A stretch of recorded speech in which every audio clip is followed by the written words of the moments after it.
by the desk of Sudan, and the and the one who is in charge and who made us right now is the ambassador of Britain to South Sudan, Lester Macville. Lester Macville asked Yusuko Maki, Yusuf, I thought you should give attention to your treatment. You should not come to the foreign office at this time. Yusuko said, look, Lester, the Nuba are dying. Food is not going there. I need you to take food. I need you to put pressure on Bashir. This is the same Bashir. That happened 11 years ago. Then it is the same situation. It is the same policy of genocide. It is the same policy of crime against humanity. It is the same Bashir which is doing the same. And it is the same Ahmad Harun. Ahmad Harun actually started training himself on genocide on Nuba Mountain. It is not in Darfur. Later on, he moved to Darfur and he came back again to Nuba Mountain again.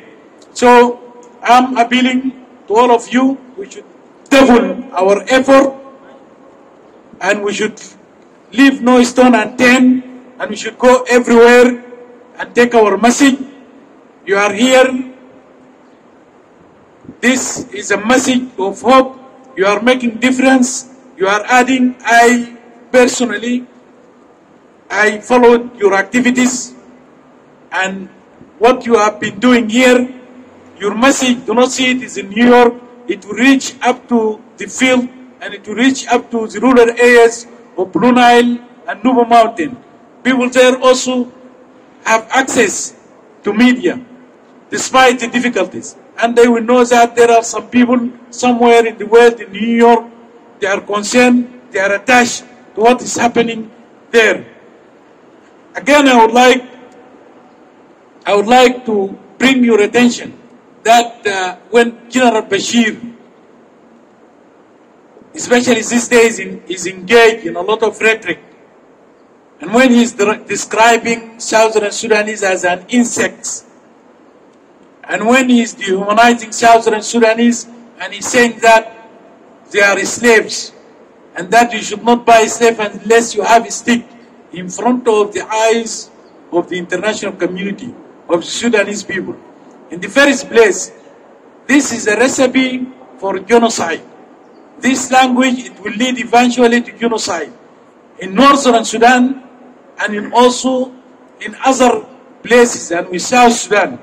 Because genocide is started by dehumanizing others and putting such a language, and that will lead to action. General Bashir actually, after the secession of the South, he started the war in the Nuba Mountain and Blue Nile by talking that there is no diversity in Sudan, and that Sudan is an Islamic Arab state. That those who want that, they should abide with this fact, or otherwise they should leave and look for another country. That what led eventually to the war in Nuba Mountain and Blue Nile. What he's saying today, it will lead to a genocide, and it needs to be stopped. And what I'm seeing from the outside world, I'm seeing a policy of appeasement to General Bashir. And this policy of appeasement is what created Hitler, is what created Adolf Hitler in a different context. Because Bashir now is misreading what is coming from New York, from other places. Bashir is misreading and misjudging the situation. He believes that now he is in a honeymoon with the international community, and that will encourage him to do more. This needs to be stopped. We need to do what we can. We need to double our effort, and I'm sure we will reach freedom, we will reach justice. Sudan needs a holistic approach, does not need a piecemeal solution. A piecemeal solution, Bashir signed more than 43 agreements. It is on all of them, partially or totally. The problem is not in the Nuba Mountain, it's not in Darfur, it's not anywhere. It is not in Eastern Sudan, it is not in Jazeera. The problem is in the system in Khartoum. Without changing the system in Khartoum, you cannot stop genocide, you cannot do anything. It is only by changing the system in Khartoum. That's what we should do. A piecemeal solution will not take us anywhere. And what is happening is not only in the rural areas, it is not in the Nuba Mountain alone, it is not in Darfur alone. Bashir does not know Muslim or Christian. In Darfur, he killed the Darfurians, they are Muslims. On the 21st of March, he burned down the Evangelical Church in the heart of Khartoum. He burned down the Evangelical Church in the heart of Khartoum because he's using racism, he's using religious hatred. We Sudanese, Muslim and Christian, we should all stand and fight Bashir together and change him.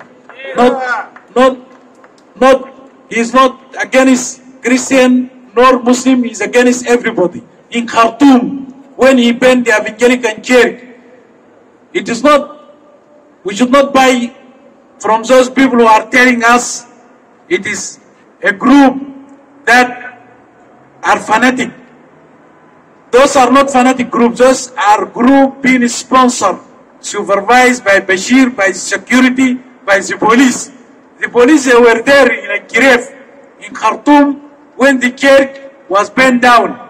They were just witnessing, seeing the church being looted. And I asked my fellow countrymen, I asked in particular the Muslim to stand by the Christian of Sudan and to defend their right. This is the right thing to do in order for us to keep the social fabric of our country. We should stand, the Muslims, they should be in the forefront against what is being taking place to the Christian. Today it is Christian, tomorrow is Muslim. And Bashir, he is doing that also to send a message, to fool some people somewhere, to call their bluff, that if you do not have the devil you know, it is better you should not go to the devil which you do not know. So there are some people who are more fanatic than me. Those people are being sponsored. Muhammad Abdul Karim, Abdul Hay Yusuf are being sponsored by Bashir security. And they are doing that with an instruction from the security. So we have to stand, all of us. I would like to tell you, I believe and I'm optimistic, the Sudanese people, they will overthrow Bashir. They overthrow two dictatorships in 1964 and in 1985.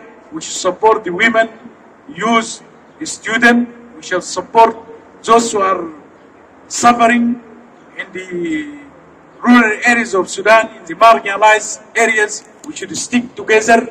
We should work together, and we would like all to expose all policies that help Bashir to stay in power in Sudan. And it is really astonishing that people can deal with Bashir and he is wanted by the ICC, but they cannot deal with the Sudan Revolutionary Front, which is representing the victims. You don't want to deal with those who represent the victims, and you deal with Bashir who is wanted by the ICC. So we should work together. Tomorrow is for the Sudanese people. Sudan will be a beautiful country, and we will work to unite our country again, a unity between two independent states, in the south and in the north, and we will work, and we are committed to work for the unity of Africa, the unity of the whole humanity. That is our line, that is our thinking, that is our vision, that is our value. The humanity is one, and we should remain one, and thank you so much.